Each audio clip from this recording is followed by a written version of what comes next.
The format is we're going to have a broad discussion. We're going to ask you some questions. You're going to come up with some ideas that we're going to put up here and then hand in at the end of the day, and they're going to collate all of this, and something good is going to come out of it. So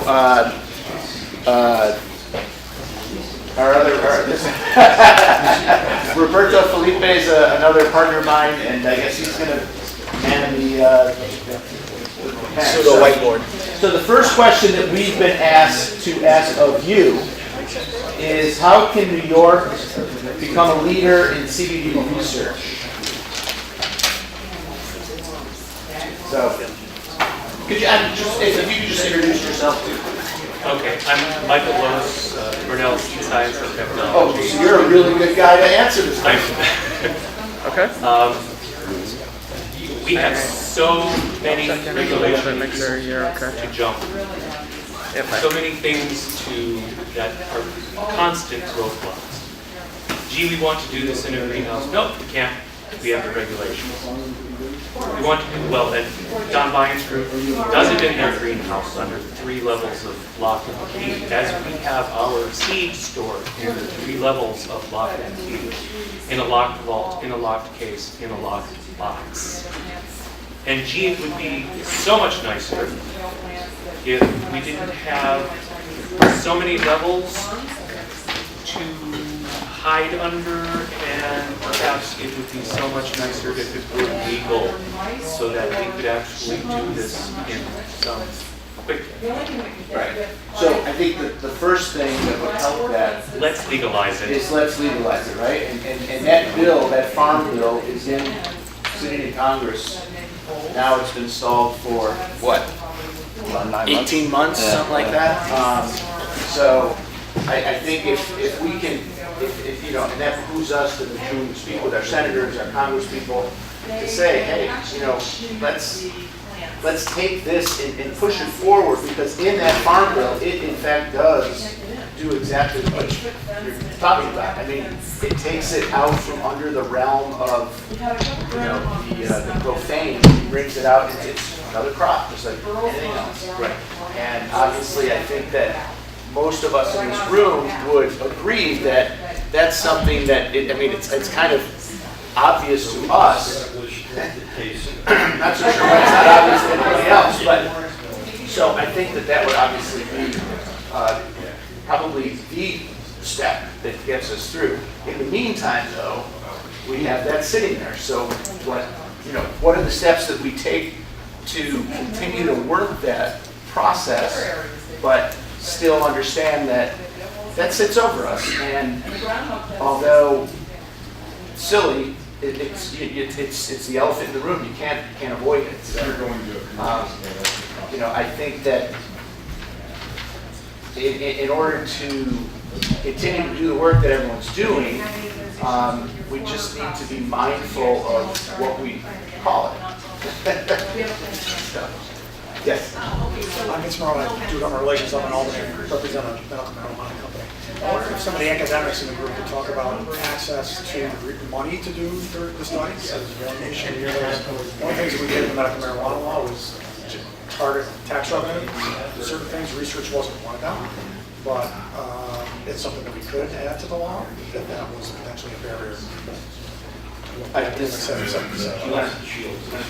Take a shot there.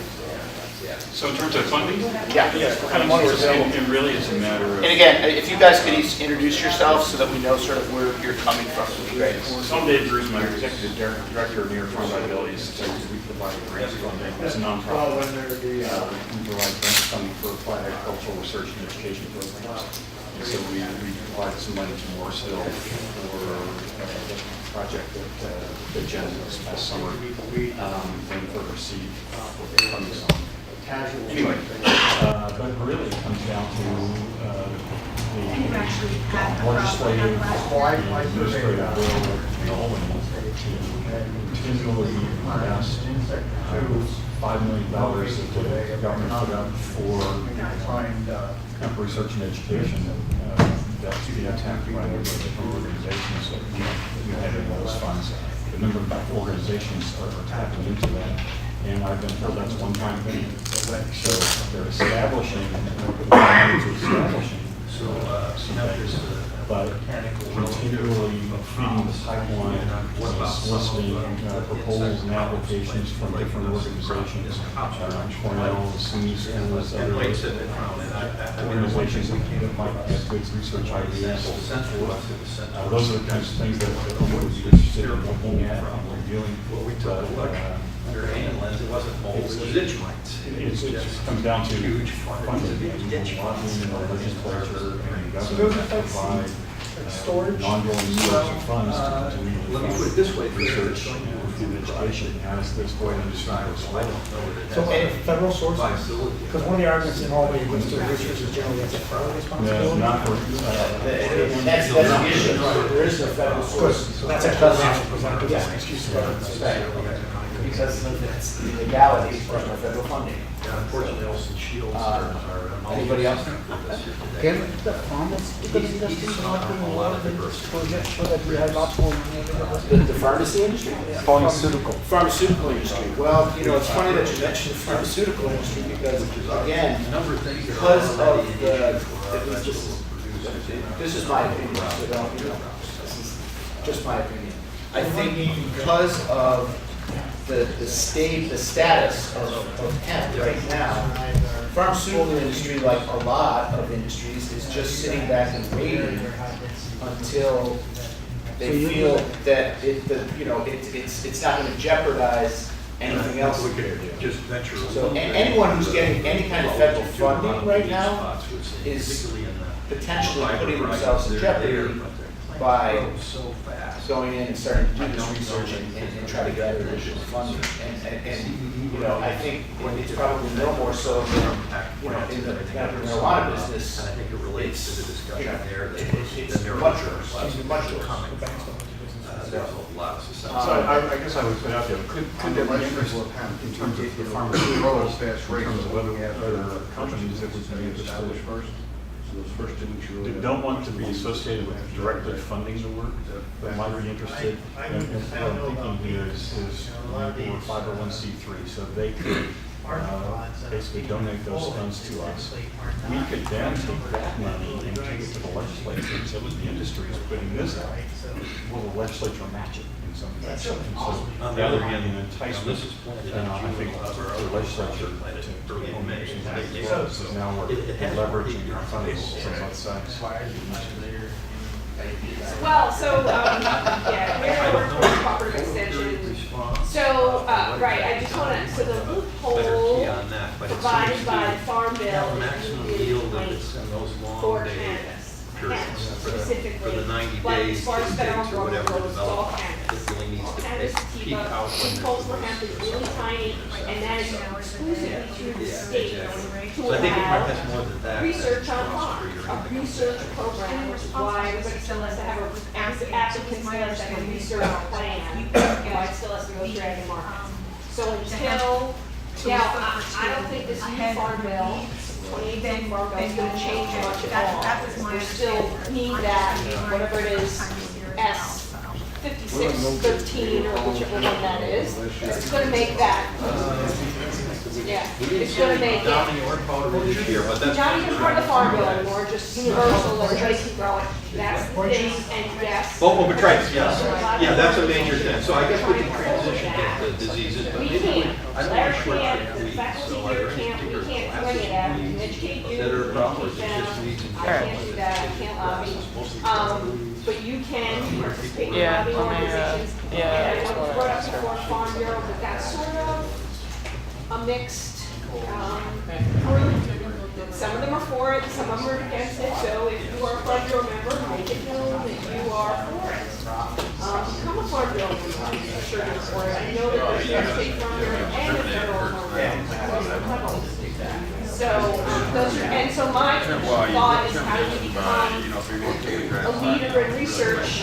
Now, you're working with SUNY Binghamton and the School of Pharmacology. Yeah, and organic, no, So they have then what did they find?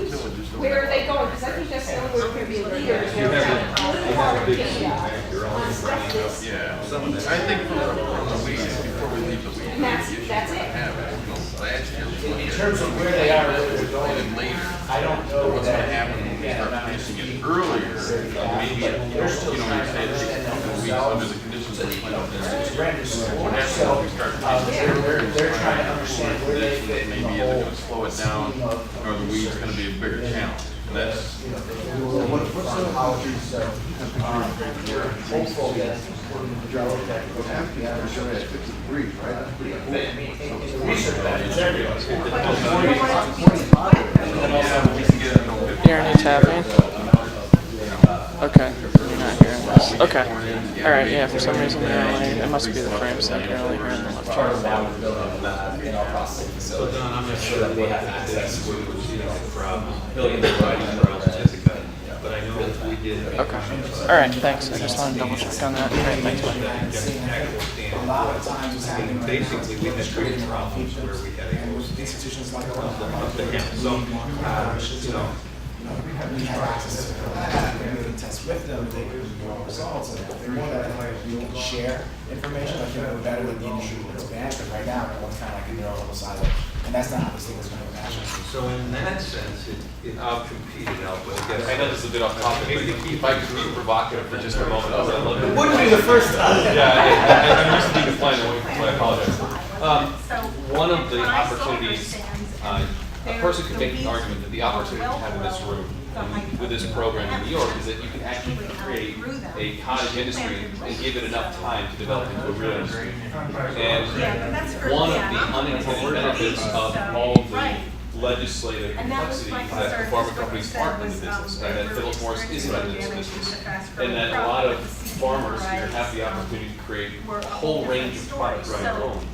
And I guess the question that I have for the group, and for you all, is what is that balance to, someone brought up the issue of competitive barriers to entry, and I think New York very rightly is trying to distinguish itself through quality. But New York is never going to be the low-cost labor environment. New York is never going to be the perfect environment for agricultural crops because it's far north and it's wet. Right? There are a lot of disadvantages that we have to overcome through genetic development, through a whole range of things, in order to be competitive in a free market environment. And I just don't know if we're losing sight of the fact that this is a Goldilocks moment for creativity and innovation in order to compete with a lot of larger players. And that's sort of the statement, but I'd love to sort of hear your thoughts and others' thoughts. Well, isn't Big Pharma going to come into the picture? Would we expect ultimately federal law to relax a little bit? I mean, that's not the thing. I mean, if you look, Constellation Brands, right, you know, not far from where we're standing right now, just made a $100 million investment in, was it Canada Growth, up in Canada. I mean, that's a huge investment. So I think that, to Nick's point, I think we are kind of, I mean, that law is, in a sense, kind of protecting us here in New York, because we've got this great program that's being developed in the state, and we can take advantage of that right now, learn a lot, you know, perfect a lot, so that in the event that that does change, we're positioned to be a leader and take advantage of that. But I think it would be naive to believe that the multinationals are going to just sort of walk in the door and say, hey, this is great. You've been really patient. Thank you.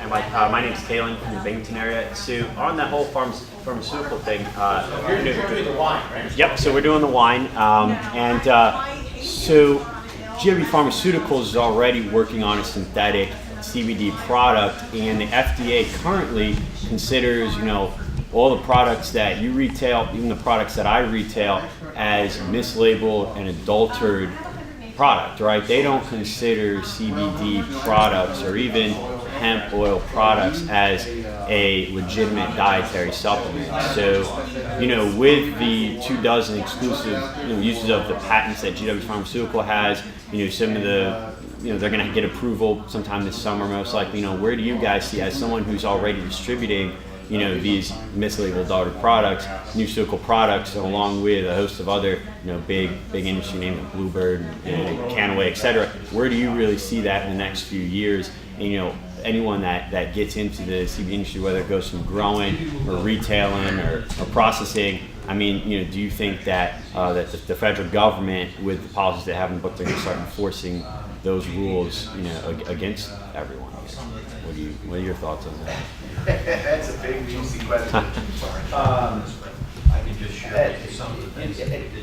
In our current government right now, I think that it's anybody's guess on any given day what's actually happening. And so I don't know that. I mean, I'm certainly not in a position to answer that because I just there's so many roadblocks and unknown bombs in the road that we just I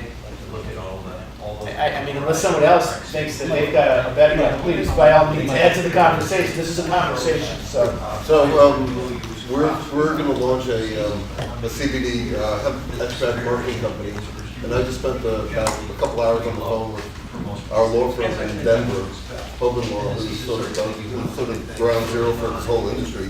And they basically their view was that if they get the rights to call their product CBD and it's a prescription drug, then everyone else who's marketing CBD has to kind of pull that back.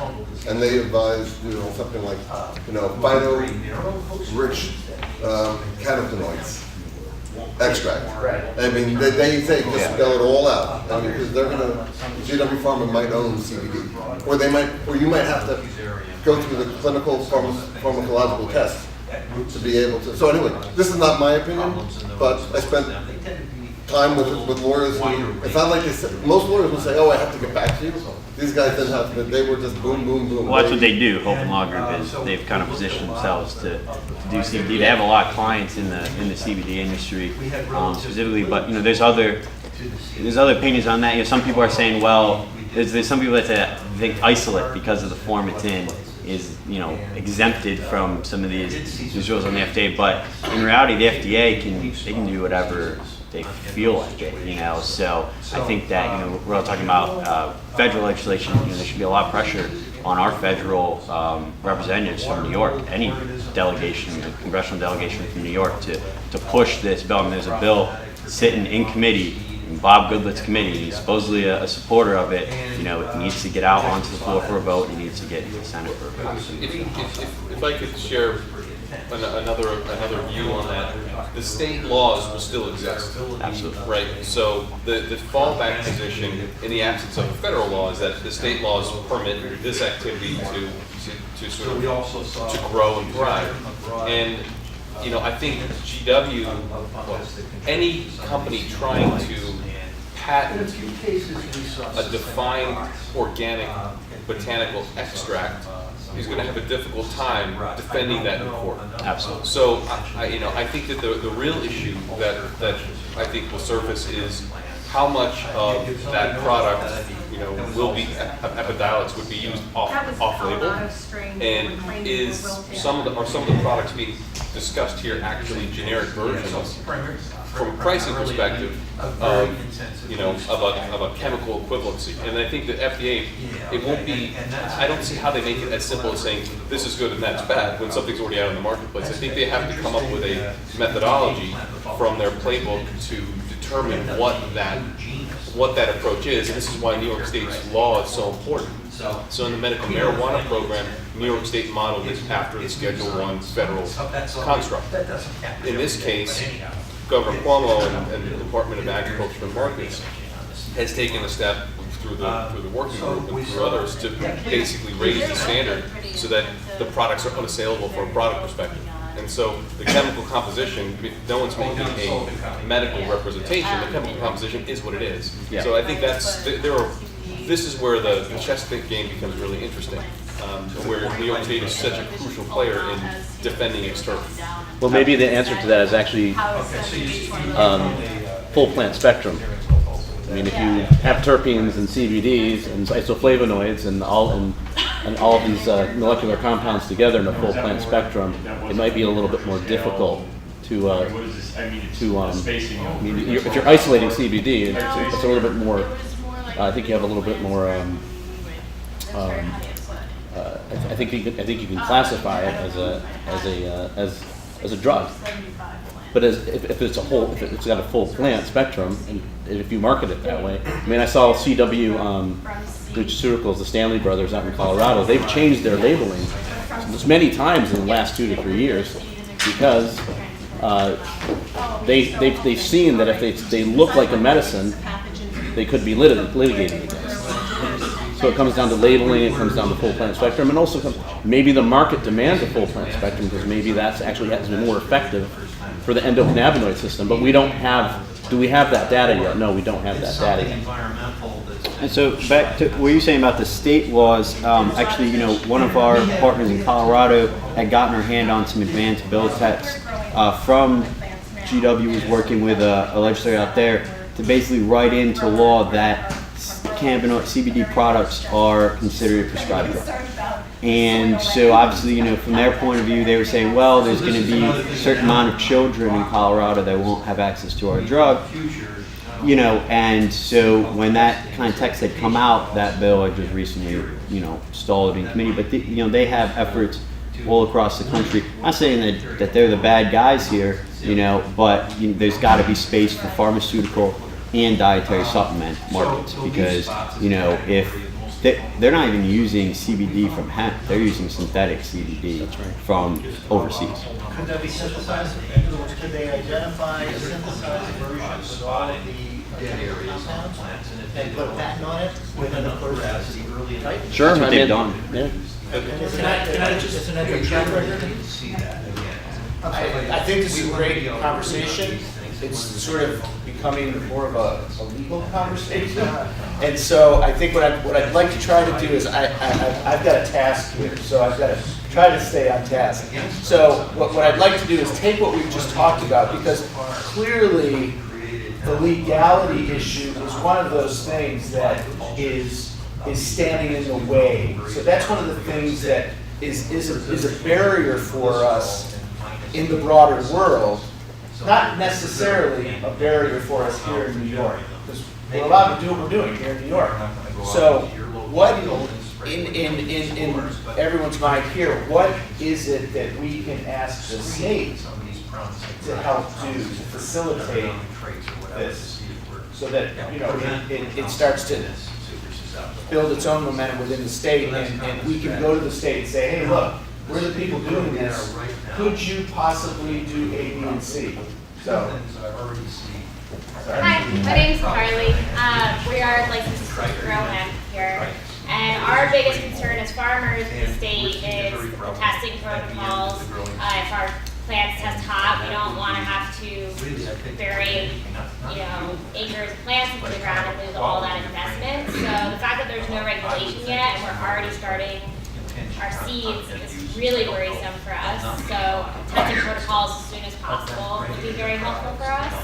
And then on the processing side, the oils can come out with a THC content higher than that 0.03%. And so there's clearly a gray area there where the oil is not a product the consumer is buying yet, but it is illegal while it's in the process for possession. So how is the state going to regulate that? I don't know if you remember. I think it was Dr. Smart's presentation when he talked about Kentucky. They use the non-contingent testing protocols. So in Kentucky, part of the way that they approach it is like each row of plants, they almost treat it as their own plot.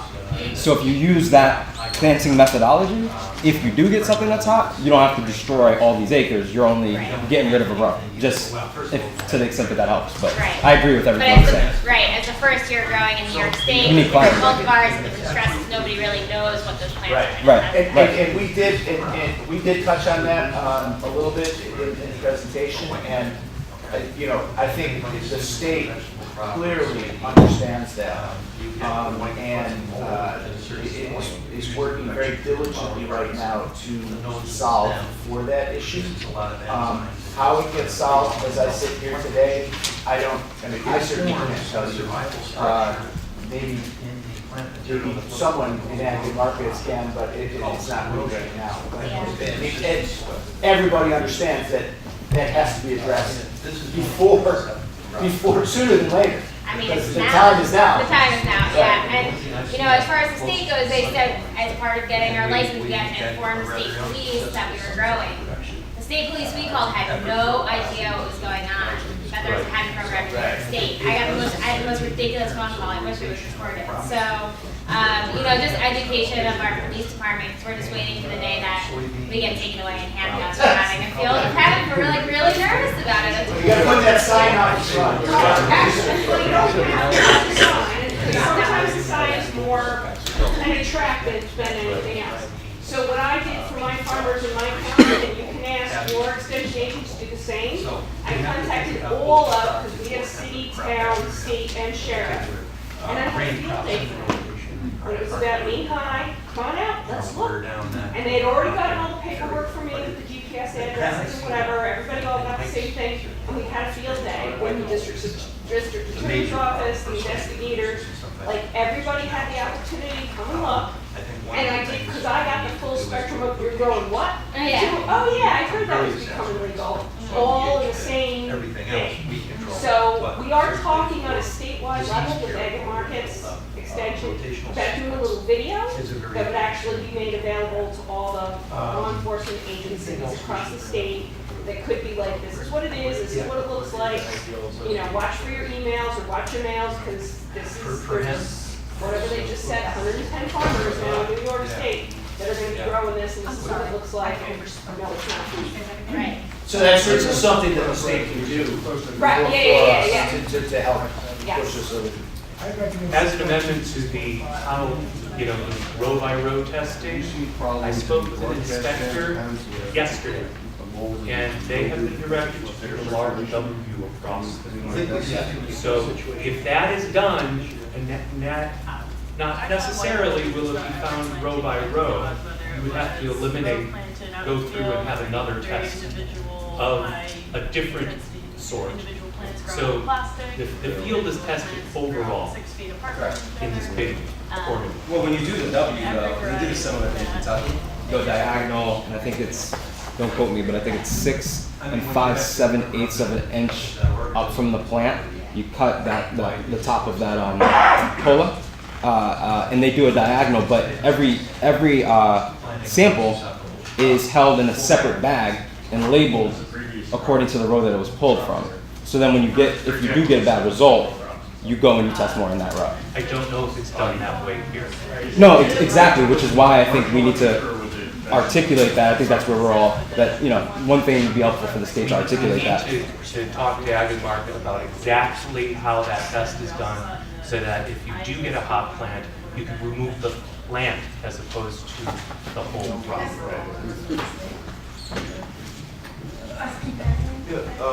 Nicholas here, part of Hemp Farms processing and extracting. And I just have a question for you guys, regarding the concentration of THC in oil after it's been extracted. When you're working with CO2 and ethanol. So in Kentucky, in Oregon, for example, with the processors that we know and work with, they now set a limit that the dry weight has to be tested under 0.3%. But concentrated oils coming from industrial hemp must remain under 5% THC concentration. And so I don't know what New York is planning on doing for concentrated oils. I don't know if Kentucky has done anything. That's what I was asking. Just to add on to that, it's a really big task for us, because when we're setting up our facility right now, it might be the difference in order from leaving it at crude oil to take it over to isolate, depending on what the legislation is. And there's now a barrier to entry. If we have to go to isolate, there's one other cost associated with doing that. So clarification on the current. Both the physical barrier. It's one of the questions we get from working at Harvard right now, whether it be a physical barrier to splash of extract or something in spores. Obviously, if you be above 0.3 is allowed to be used as an intermediate material in New York for a finished material process. So, for example, you made it and shipped it to me, and I made cookies. Okay. At that point, where does it have to test? When you say origin, the problem is that there's no control over it. So, in the state, everything has different cultural practice and a different environment and everything So else. again, it's hard to just answer those unless they're trying to get their bearings in terms of what, again, they're searching and seeking to get sort of best in show in terms of their methods. So they're still trying to understand exactly what's going to, number one, what makes us a leader in this, but also two, what becomes practical for those of us who are trying to grow this and make a product with it. So there's a balance there that they're trying to obviously maintain. And I again, it would be great if someone from the department could speak to that. I'm not the guy, but I think that they're very well aware, and in our this is something that we spent 2 hours talking about the last time we were together. So it's very perfect timing. My name is Scott Weber, General Counsel for the agency. You can see where we're going. Well, let me just preface my remarks. This forum is less a regulatory one and more focused on research, which is not to say I don't hear and understand. I don't hear and understand the questions you're asking. This is an opportunity for you folks to get together and speak about the possibilities of research. Within a research phase, the Farm Bill and the state laws we have. So we want to just sort of make sure that the stuff that you guys are up to fits within that framework and finding productive opportunities to work within that framework. Saying that, I understand the problems. I feel your pain. We are in the process. You can see from a regulatory, and don't think of it as a regulatory way. We do this as a research program. What we're doing is trying to create an environment where entrepreneurs can go out, develop a product, figure out the market, figure out what they are able to do, and define broad guidelines within which to do that. So rather than trying to be very restrictive at this point, our paramount concern, particularly in this CBD area, is that there is a safe, appropriately labeled product at the end of the day that ends up getting marketed within a research context. That's sort of where we are. Take a look at the research partner agreement which we've circulated. What we've done in connection with that is use the dietary supplement paradigm, notwithstanding where the FDA is at. And basically, the FDA's approach is you've got an obligation to make a safe product, figure out how to do it, and make it so. And we've sort of adopted that approach, added a couple of additional requirements, which you probably see. There's a little bit of space in terms of what we require in labeling. There's some discussion with respect to extraction processes. But you don't see, as you asked and raised the issue, you don't see a heavy-handed regulatory approach at the moment saying do it this way. That's in part because this is research. And we need your input and cooperation with you folks who have been in the program to help us figure out where we ought to be landing with respect to that. So what you see is a framework which you've adopted which isn't particularly restrictive other than you've got a serious obligation to notify the public of what you're up to when you're labeling, and you've got, I think, fairly stringent process requirements which you have to follow and be aware of and do so that you get a safe product. So that's the structure. I think we're happy to work with you and in fact encourage your input and participation to teach us how to get you into a better and a more secure place, albeit in a difficult regulatory environment, because while we can be enabling, you've got a federal structure which I would describe as less enabling and uncertain, and getting answers from the federal government as to what their approaches are. What are they going to do with CBD? They've got the FDA taking a certain position, which is certainly inconsistent with the way we've approached it, but ultimately if they reach for CBD product as drugs, that requires a whole different approach. So I just want to share, this is where we're coming from, but I hope you use this forum to make connections among yourselves, figure out what you're up to, and what productive areas you can work in. And I'm happy to receive any and all of your calls in connection with when you take a look at the agreements and you say, hey, what about this? And you want to be focusing on that. And it's sort of, I view this as an iterative process. Remember, you're talking to the Department of Agriculture. We're not the Health Department. We're not the FDA. So our experience in this is relatively new.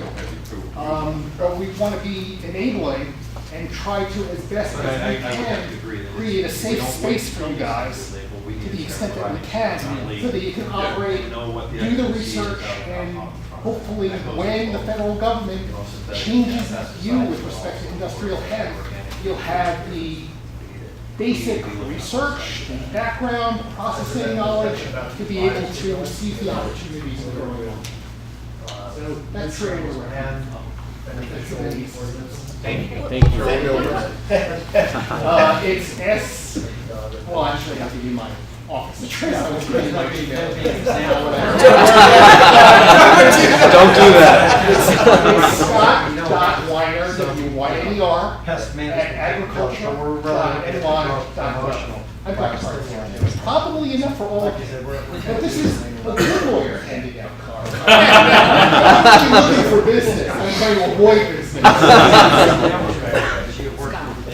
I think that you are working with the Department of Health, and they're using some lessons learned from maybe medical marijuana to apply to this. I don't know if they know what some of the things I. Yes, but I think if you see in our partnership agreement, I would say do this. Stack the DOH regulations with respect to medical marijuana with respect to what we did in terms of our operating rules in connection with the research, and you'll see a very different. But you are working with the Department of Health when CBD, when an application to grow, to be a research partner comes in is clearly the CBD result. CBD is working with us, and we're basically they've seen the application. Either in terms of research or They knew that. Actually, it's disclosed in our guidance materials and as our application, so it's written on there. But she was saying that. But maybe, I mean, this is an agricultural. Obviously, the CBD area is sort of an interesting area, given the regulatory environment. So yeah, I would assume there is at some point. Our approach is cost benefit to different than the more regulatory environment used in connection with medical marijuana. Again, that response curves. Yes. I really don't want to use. I don't want to take this over. No, believe me. They told me I was going to do this when I walked in the door today. So they told me I was prepared for anything. So, but thanks for bailing me out. I appreciate it. I mean, that's the framework which we're operating in, and the questions which you raise are all really good questions. Questions which I've struggled with, and in a lot of areas, there's still clear answers. It's just hard. It's not a question of gray areas. I mean, as expressed when we go through the partner agreement, I mean, the department took pains to provide at least markers in that agreement that said, hey, this is where the federal government is in connection with this product. Be aware of that, and speak to your advisors and get counsel with respect to this stuff, because we can try to enable the process so that we can lead in the area. But at the same token, there are risks in getting involved in this, and given that there's let's just say we're in a transitional regulatory environment. Yeah, sure, there are bills in front of the Senate that will bring greater clarity to that, but they haven't been passed yet. I think that's a great question. Anyway, that's so. The cannabis growers that I'm hearing the most opportunity for this is the corn slate. Hey, I'm Aaron, Landline Farm, just a small little researcher guy. I have two quick questions. In terms of the parts of the plant, in your experience, could you talk about seed stem and flower, where the CBD content is and all that? And then also, this is pseudo-legal, but at what point is cultivation, is it considered cultivation? Like if you just have seeds and you're sprouting them, is that considered cultivation? Do they have to be, you know what I mean? Like, do they have to be like little plants at some point? Like at what point are you considering cultivating the plant? Yeah, that again, that's more of a legal issue. We mean that, we know the other one. CBD content. My simple answer would be, if it's in the ground. If it's germinated, Yeah, it's a plant. Right. Okay, forget that one. But in terms of like where the higher, where the CBD content like breaks down, is it leaves in your experience? Where do you find it? Well, I guess it depends a lot about which cultivar you're using and what kind of. It does in part. I mean, you're going to get a higher concentration of CBD content and of all cannabinoid content in the flower. For obvious reasons.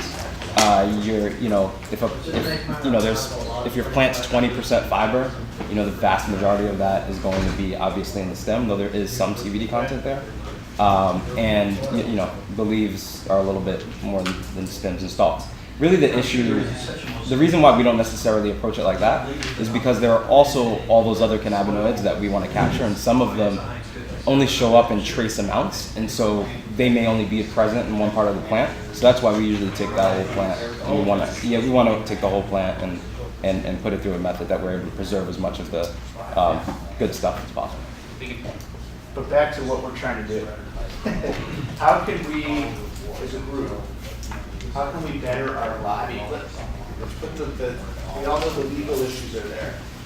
Let's put that aside for a minute. It's hard to, I recognize, but let's put it aside for a minute, and as a collective of people who have a common goal, and I'm going to get to you in a second, have a common goal, we should, what can we do collaboratively and in the spirit of working with the Department of Agriculture? What can we do and ask of them that is going to ultimately, help us all? Because this is, we're all in this together. Whereas we're all different, but we're all in the same boat. So we need to try to work together to sort of get there. So I think part of it is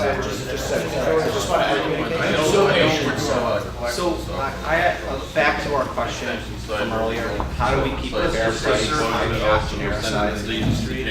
And so again, different strains are going to have different contents, so they're going to go through doing all the measurements of all the sites. And going back to what you said over here, so I'm just going to tell you what we do. We have 600 mothers. We take from those mothers our clones for our field and we label everything. So we know what's in our field and where it's coming from. And if we do have a problem, we know exactly what that plant is. So like GAP, if you're familiar with GAP, through have to report. So, just to speak to how we do again, GAP is a great example. Again, we talked a lot about that in our group. And I think that there are certain methods and methodologies that we as a collective can start to get our arms around and sort of all agree that, yeah, this makes sense. This set of rules, even though we're trying to avoid rules, this precept is something that works really well within the context of what we're trying to do. To your question about strains and how do you sort of pay for one that has a higher content than the other? Because inevitably price matters. Right. We are here for price. Right. And that's, as a farmer, that's exactly what you're trying to do. You're growing a crop that you're hopeful that is going to get a really high value at the end of the day if you've done A, B, and C. So I think what we have done is basically set, here's a set of criteria that if you're going to grow, we are going to buy. Here's a set of criteria that we need you to utilize within your growing program, so that we know that at the end of harvest, where we go to test it, and we as a company would test all the way through, but we know exactly what we're getting at the end of the day. And honestly, we're looking at it more from what we're paying for from a pound, content in terms of whether it's 6% or 8% doesn't really factor a whole lot into our pricing methodology. But that matters to the grower. Too much. Yeah, but I'm just saying, as someone who's been purchasing this, I mean, it's all within a range for us, as long as it's in that range, it's kind of all the same. And I think the other material point is that in our experience, we've never farmed others. To answer your question, just to answer your question, and our business relationships that we've set up so far, we've only used our genetics and our germplasm, and we've given it to farmers and said, hey, this is our germplasm, but you're going to cultivate it and be a caretaker, which is right, which is different than what I think you're describing. Which I think what you're describing is, hey, I have some unique genetics or something I've bred over time, and this you're on the commodity market, and you're saying, hey, look, here's my stuff. This is what it is. I'm a vegetable farmer. Right. I look to grow the best quality, and that's how I get the best price. Right. So if it's made generic, then what's my incentive to grow quality? Right. Sure. I don't have a good answer for you right now. That's fair. That's fair. Yeah. Ron Stafford, Stone, Pops, here to see what happens. I don't know anything about Markets reach out to who does CBD benefit? Right. Who does it help? What product? Are we speaking more of a health product? Couldn't the ag reach out to the groups that benefit from the products and kind of promote it more from within? Or some of the research partners to get a mass understanding. There's very little understanding of what CBD is, what the benefits are. To help build an industry, you gotta have an outlet for the product. And to educate the public on that's not good. That's a big juicy one. Are we getting into legality again? Right. No, I think, adding markets, and I think as time goes on, they figure out how hemp fits into the hierarchy of New York State agriculture. We'll be able to start to formulate what what are we going to do for our farmers in terms of selling the quality of this or what it can do. I don't know that they know that. If we're going to spend millions of dollars building an infrastructure, shouldn't you be reaching out to the people who are going to be buying and using the products to understand, rather than, okay, we're going to go in. It happened a lot with hops. We put in the hops, and then they realize there's a lot of things that we rushed in. Us, maybe the quality of our own market research. Yeah. So as a group, to reach out more to the end users. The primary challenge with that, I've heard CBD and other cannabinoids be described by folks far more intelligent than me as having a promiscuous pharmacology, meaning there's such a wide range of benefits because of the endocannabinoid system and how it exists in the body. There isn't like in a specific group that you can say, hey, here's this acute reason. And if you look at actually sales of CBD products, mostly out west, I think something like 55 or 60% are for general health and wellness, meaning it's not like, oh, I have this condition that I'm trying to solve for. It's like almost a protective measure. So I think there's a bunch of different things going on. I think one, and this has been the trouble with hemp and cannabis more generally, is that it all seems like this wonder thing that does everything. And you gotta slice through that and talk about the stuff that matters. 2, the market's figuring itself out because it's just developing. And then I think 3, it's incumbent, like Michael was saying, it's incumbent on us to be constantly having that conversation and doing the education to customers and hearing from them, because we have a lot to learn. So I really agree with you. I think the way we could formalize that is, there's likely some communication we can all agree upon as a larger industry in the state, and discuss, maybe with Ag Markets or somebody else, how do we maybe formalize some regular communication to the public in that regard? Through a hemp roundtable or whatever, yeah. Like that. There's some things that are not in this short list. Yeah, a couple of things I want to throw out, which really talks about a lot of things everybody's talking about. Marketing should be a big component of research. You can develop, whether it's herd, fiber, grain, feedstock, animal bedding, end user consumables. We can grow. How do we market this? So in the 2 years I've been growing out in Oregon, we developed a product and talk about research and consumer education. There's a lot of buzz about what cannabinoids do for health benefits. There's a lot of groups that are starting. There's ALS Foundation, there's autism, there's a lot of research in cancer. A lot of these big groups aren't getting funding because of the federal roadblocks. They want to, they can't. There's other countries that are years ahead of us in research. But as far as marketing goes, if you go look at essential oils, we all know that essential oils have great values. They don't pound that home. The consumers became educated as to what terpenes do for certain conditions. And in my product development, we've changed our labels 3 times already. We're researching the market. We're talking to store owners who push back when they see the word CBD.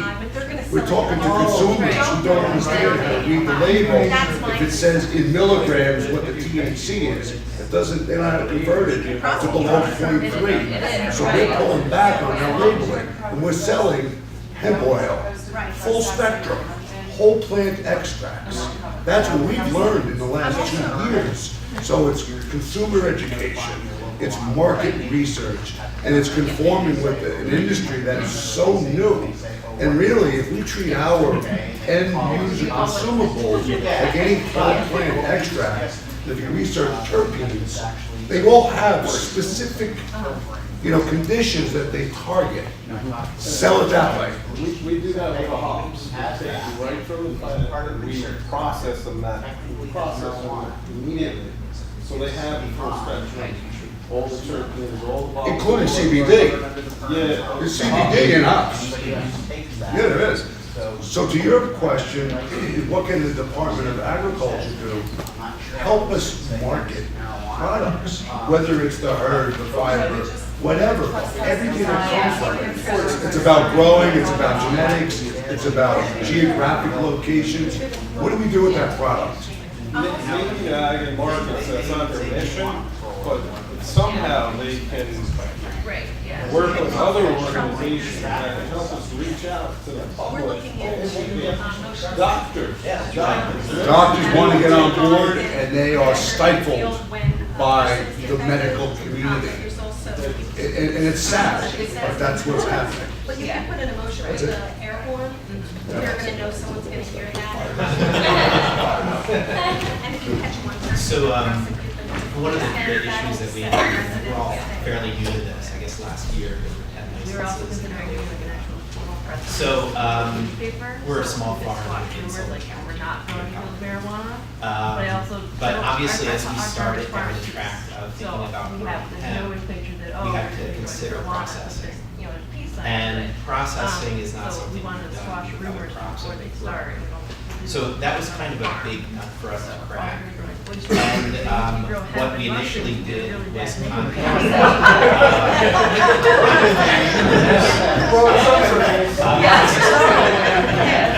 Apex and others across the US. And we said to them, have you sold into New York any of your equipment? And they said, some of them said yes. I said, well, we're interested because we need to think about processing here like you go to CO2 route. And we don't necessarily want to buy the equipment at this stage. So the companies that we contacted basically said, well, we can't give you that information because there's natural competitors. And I understand that. But one of the barriers to getting to CBD, because the question was about CBD research, is actually the processing as well as the growing. And so one of the things that I'd be curious about is whether there's a certain, and I think you even touched on this when you were speaking earlier, whether there's a nascent processing industry that's starting to take root, and what's the best way of reaching out to them. What it's forced us to do is actually think about how we're going to do it on our home turf. But obviously there's you know, good, like certain processes that we would have to put in place to make sure that we comply with the laws. And so if markets could even provide processors that are interested in processing plants in New York State for growers, I think that would be enormous.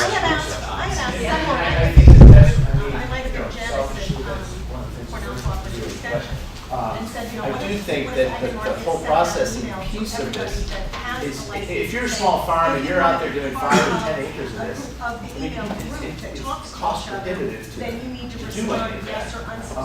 And so I think that having some folks start to come into the state and set up that industry, I think it's obviously going to be beneficial for the person who sets it up, or the people that set it up, but also for all of the, the smaller farmers who just can't do that. And I think that it's certainly been my experience that ag markets is very open to that notion, and that's one of the reasons why I guess I'm standing in front of this room talking. I am just curious actually about Kentucky, though I've heard they've actually set up co-ops as an option for processing.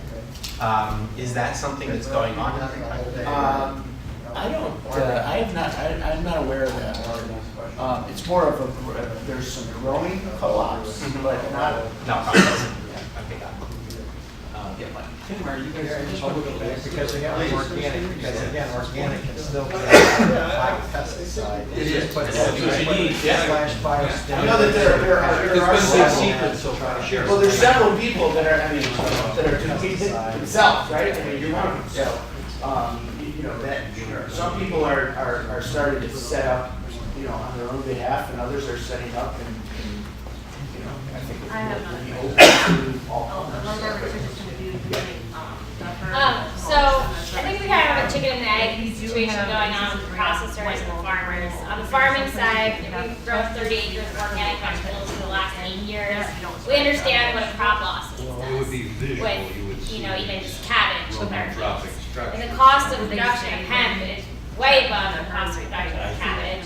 And for us to put those seeds in the field is extremely expensive. And so we see ag markets pumping money into focusing on processing equipment. We can't even put seeds in the field for you guys to process. So, to see the ag markets focus on that funding, farmers putting that money towards actually getting production going would be extremely helpful on our end. Or to see the processing companies that are receiving funding actually funding the farmers for that crop or paying ahead of time, because we're facing those costs right now. And if it's $1 a seed or $4 a clone, whatever you're charging, it's way more expensive than a cash for you. Because there are people who do remediation and use it.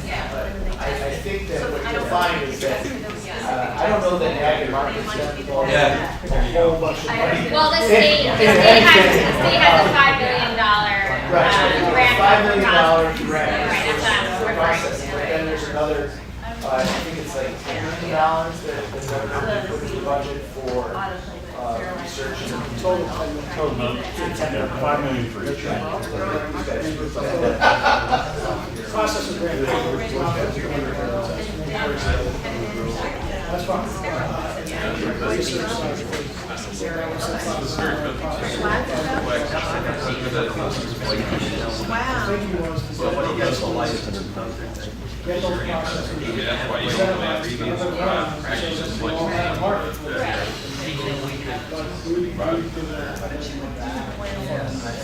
It seems like there's a lot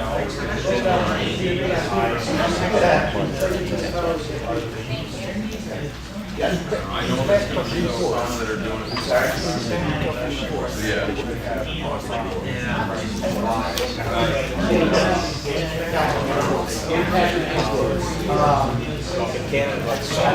Yeah, there's been a ton of stuff that was coming in and out from China where people slow down a lot because they don't have the same growth standards that we do. So there's coming in from China, a lot of negative reactions to that. So it's going to start slowing down. I mean, I think there's a big enough market to serve that wants stuff that's homegrown here. And a lot of the, from what I understand, a lot of the Chinese products has pretty bad stuff in it. There's a lot of heavy metals. I think the important thing is to get things like that on your list, so those things you don't monitor all the way out.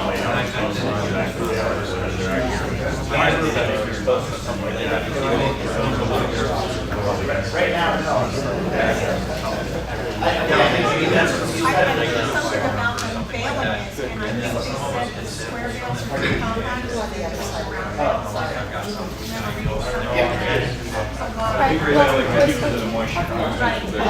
Piggybacking on that question, how are small farmers going to find processing outside of that is going to help connect us and help go with that? It just goes back to what we were just talking about.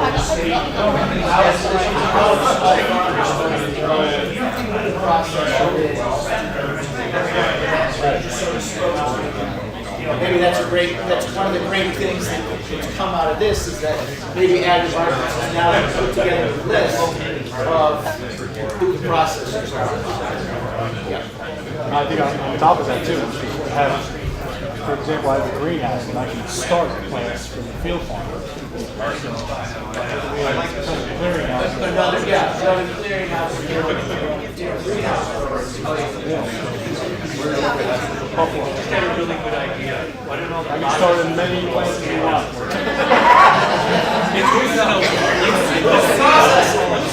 It's a processor.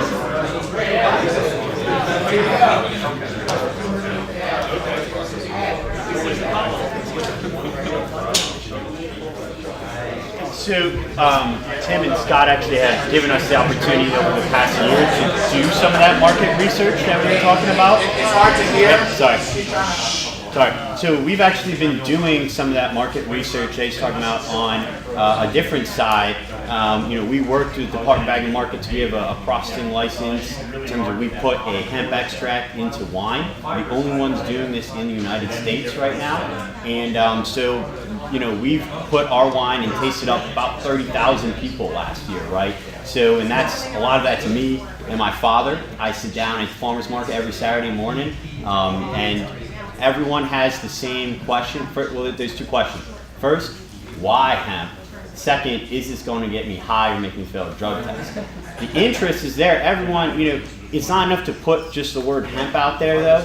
Really, we have had to educate people. I mean, I've spent 30 minutes at a farmer's market talking to some old woman after I had told her, no, there's no CBDs in the wine, and then explained to her about hemp and growing, and everyone's interested in growing the hemp and consuming different products, but the education just isn't there.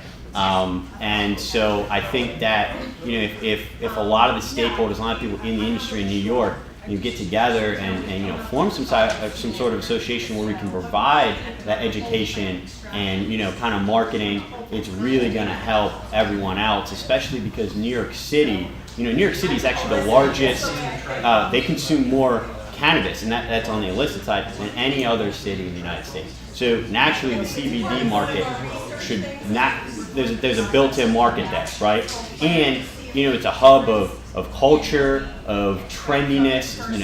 Brooklyn and Lower Manhattan, and so in order to get our products upstate into the New York City market, the whole chain is going to have to be educated, from the retailers down there to the distributors, the law enforcement, and the consumers. So that's something that everyone can help do. And even though I don't sell CBD products at the farmers market, I will explain to people the whole breadth of hemp, from fiber to seed, and that's what everyone should be focused on. And hopefully we can come together and sort of pool our resources together to continue that. I think that's something that Ag is very aware of, and I think that is a role that they're very happy to play in terms of helping the market understand this is what we call hemp. Along those lines, because yes, public education about failing urinalysis, the whole bit, absolutely an issue. I had a farmer who couldn't sell baby greens this year because the restaurants that he was going to were like, whoa, what if cops come here, whatever, and they bus drivers, and they fail because there's little education, and kind of we got to work on the proof. Second of all, to the plant breeders, mostly the other companies, you have to work on variety names that are more professional. When it's names like Purple Haze, that definitely, I mean, I know that's a marijuana variety, but I'm using it as an example. Some of the hemp varieties are carrying over the high CBD varieties because they come from that marijuana family. They're carrying those Purple Kush kind of names, and that's really going to turn the education backwards.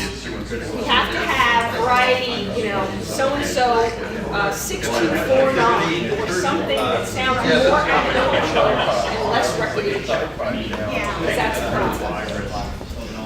Are you guys going to get into like the nuts and bolts and nitty-gritty of how it works and like your ideal CBD processing methods? So if we want to get into, so we can have a better idea of the technicalities of processing.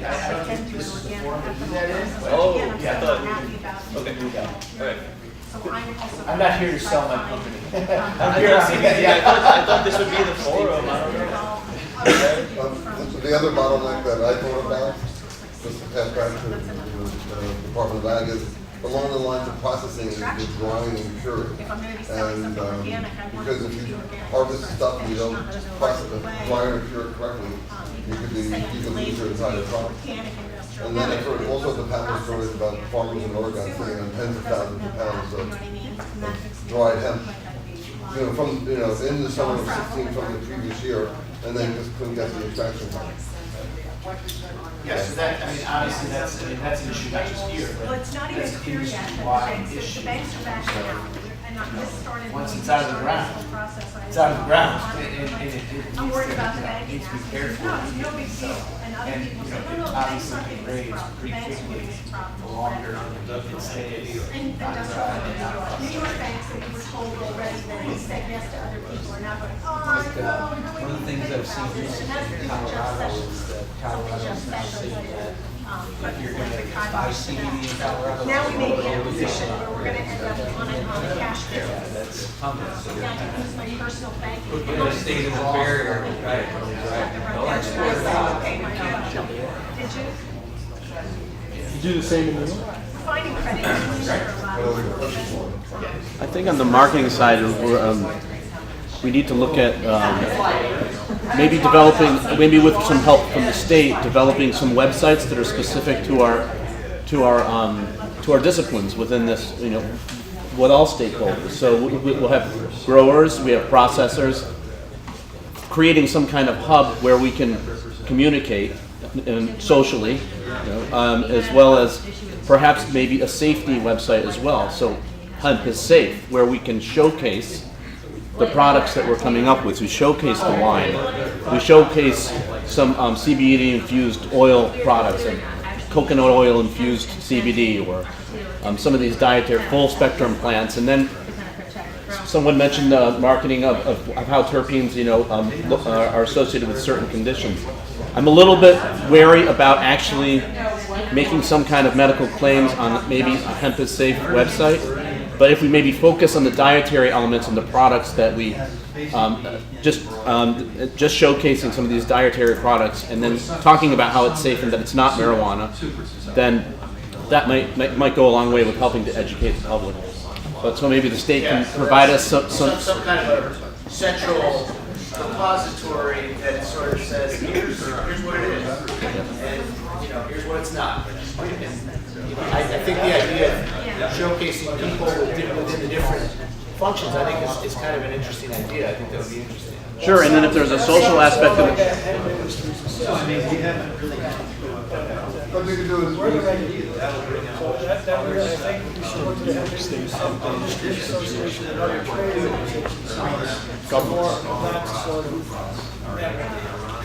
Would the department link to one of those websites?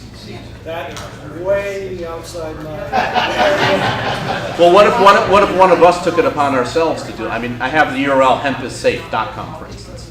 So, I could potentially develop something. I mean, obviously if the state's not interested in investing money in it, maybe I could at least talk to the state actors who would give me some guidance on it and maybe help me develop it.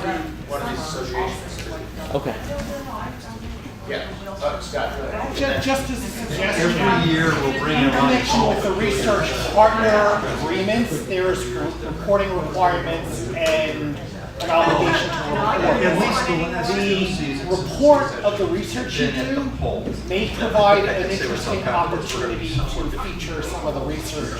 So rather than focusing on necessarily marketing, which sounds like more commercialization, perhaps we could use some of our resources to broadcast the research findings that you're doing. I mean, that may be an interesting way of presenting information. Yes. Really terribly. I mean, if you look at I've got to go. I didn't realize I was going to be doing that. So I'm going to hand it over to Alex and Roberto. They're going to finish up. I think it's another 15 minutes or so. But thanks, everybody. I think it was really interesting and fascinating. I think you all had a lot of great things to say. And we will talk about big group. We'll give these guys a card. Yeah. All right. Thanks, everyone.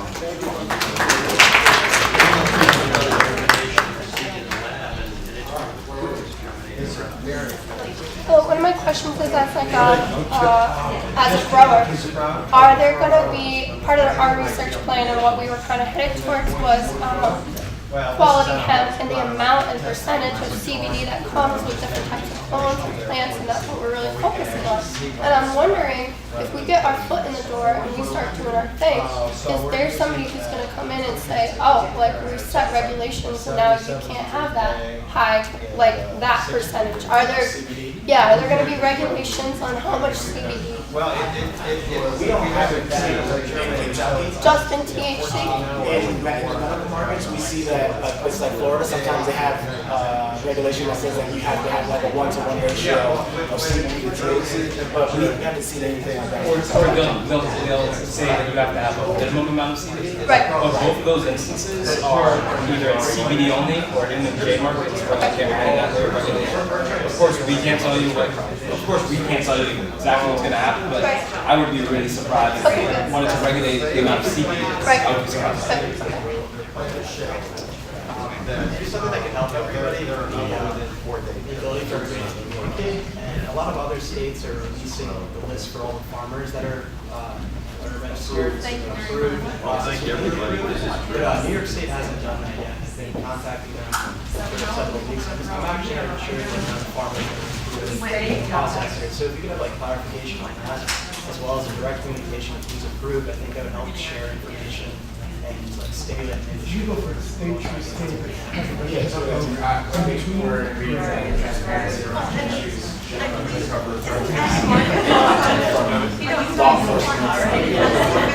may be some issues around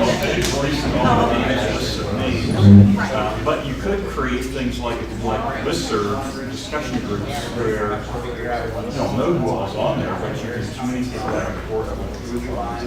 There are some issues around that as well in terms of limited and managed out in the Wild West. Why don't we hand that around to these people right now? Then we'll put the name on these.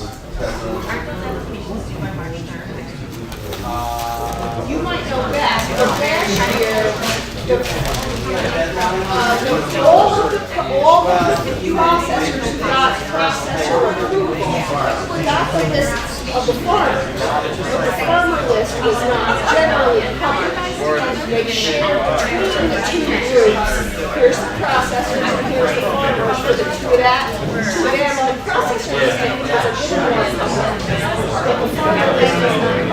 I'll tell you, one farmer I had listed for the first 10, and like major processors, I had one he was not. He got 40 phone calls in like 2 hours. No idea what's going on.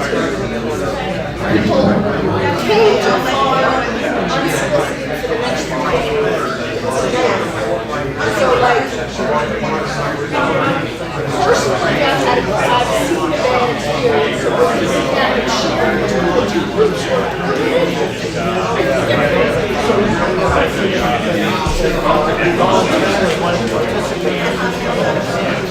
Oh yeah, that's fine. I can't get markets.